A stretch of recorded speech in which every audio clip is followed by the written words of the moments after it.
Deepak Majumdar, BJP candidate for 7 Ramnagar constituency by poll, organized election campaign in the area and also visited 3 different mosques in Ramnagar area on the occasion of Eid festival on Thursday. After that, during his visit to the mosque in Ramnagar area, Deepak Majumdar, BJP candidate for 7 Ramnagar constituency, expressed his gratitude and wish to the people of the area on the occasion of Eid-ul-Fitr. He further urged everyone to vote for him and BJP candidate in the election and make them victorious with highest votes. আজকের এই পবিত্র দিনে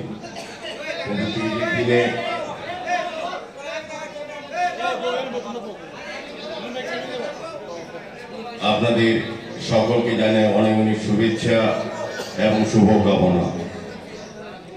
আল্লাহর কাছে দোয়া করি আপনাদের সকলের জীবনে সুখ সমৃদ্ধি বৃদ্ধি পাক। সবাই ভালো থাকবেন। এখানে ইমাম সাহেব সহ আমাদের সংখ্যালঘু চেয়ারম্যান জসীমউদ্দিন সাহেব সহ যারা উপস্থিত আছেন প্রত্যেকে আমার ঈদের অনেক অনেক শুভেচ্ছা গ্রহণ করবেন। আমি আর বেশিক্ষণ আপনাদের সময় নিচ্ছি না। আপনারা পবিত্র দিনে দোয়া চাইছেন আল্লাহর কাছে। আমি শুধু বলবো আমার উপর একটু বিশ্বাস রাখবেন, আমার উপর আস্থা রাখবেন। আমি আপনাদের পরিবারের সদস্য হয়ে থাকবো, আমি আপনাদের হয়ে কাজ করব।